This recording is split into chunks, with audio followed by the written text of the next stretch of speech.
Okay, so we all think of TikTok as just a place that shows us funny videos, right? But what if it's actually doing something much, much deeper? In this explainer, we're going to dig into a wild idea that TikTok's algorithm isn't just showing you content, it might be actively teaching your brain how to be sick.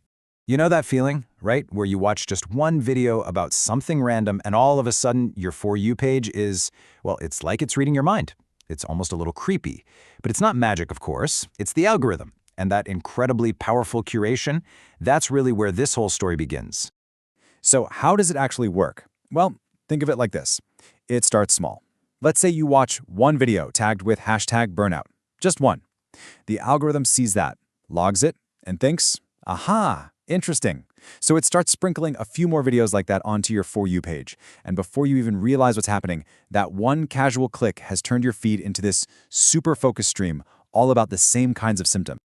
And this is what we're calling the algorithmic rabbit hole. It's all about how those simple, casual clicks can shape your entire reality on the app. The main tool for this? The good old hashtag. Yeah, this phrase here, a cartography of distress, is so perfect. Because hashtags, they're not just labels, not at all. Things like #ADHD or #BPD, they're more like signposts. They're powerful tools that the algorithm uses to sort you into these little information bubbles. It's like a map of different kinds of feelings, and the algorithm is the one holding the GPS. So once you're in one of these bubbles, things get even more interesting because the hashtags aren't just sorting you, they're also teaching you. They're basically handing out scripts for how to perform in illness. And these scripts become super recognizable, right? For #ADHD, it's always the "oops, I lost my keys again" video. For #depression, it's the monologue film from bed. For #BPD, you see these dramatized relationship cycles. The point is, these aren't just one-off videos, they're formats. They're repeatable tropes that package these really complex conditions into something simple, digestible, and really easy to copy. So you have to ask, what's the quality of all this information we're getting? I mean, who's writing this curriculum? Well, studies have looked into this, and honestly, it's a mixed bag at best. A lot of the most viral stuff is made by people who aren't healthcare professionals. It's all about relatable anecdotes, which are great, but that's not the same as nuanced diagnostic criteria a doctor would use, and a lot of it can be pretty misleading. Okay, so this fire hose of information is literally training your brain. And to understand how, we need to talk about a really cool concept called neurogestalt. So what the heck is neurogestalt? Well, it's this theory that our brains don't learn about something like ADHD by reading a list of symptoms. Nope.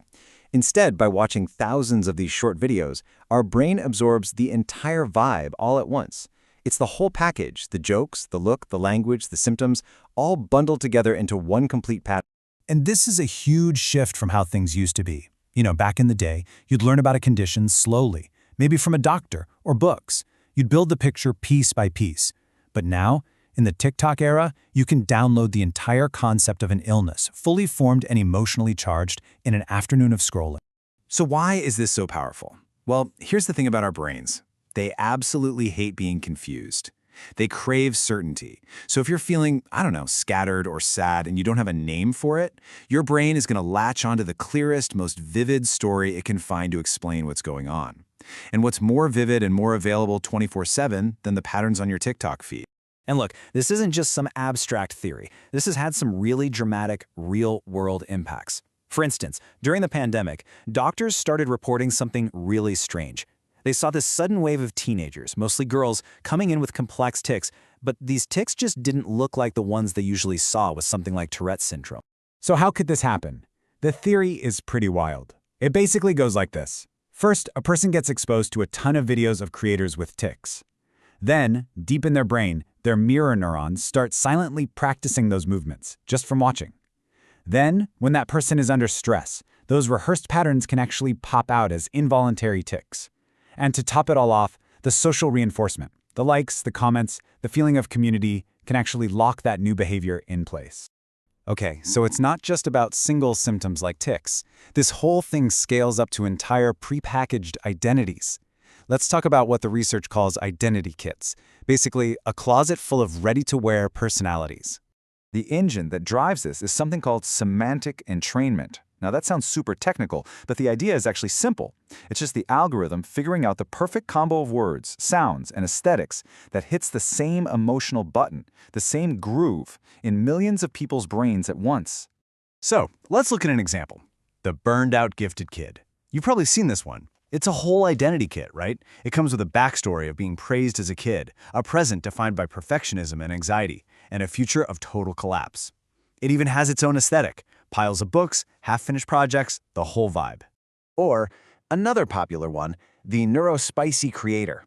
This kit is all about making self-deprecating jokes about executive dysfunction, but it's packaged in these bright, colorful, super fast edited videos. Again, it's a complete persona, just sitting there, waiting for someone to try it on.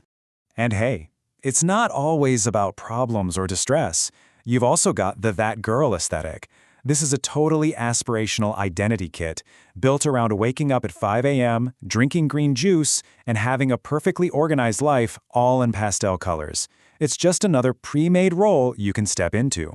So what makes these kits so powerful is that they become attractor states. Think of it like a valley. It's just easier for water to flow down into the valley than to stay on the messy, confusing hillside. For a brain trying to figure out who am I, these clear, simple, endlessly repeated stories are the easiest path to take. So, where does this all leave us? Well, it gets to a really fundamental and kind of tricky question. The difference between having an illness and doing an illness. So let's just recap the whole process. It's really 3 simple steps. 1, the algorithm sorts you into these little symptom communities. 2, it saturates your brain with thousands of examples of what that looks like. And 3, it embeds all of this in a social reward system of likes and comments, making it stick.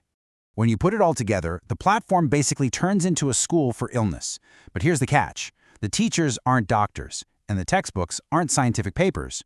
The curriculum is written entirely by what gets the most likes and shares. Whatever goes viral becomes the truth. And the final result of all this? It's pretty profound.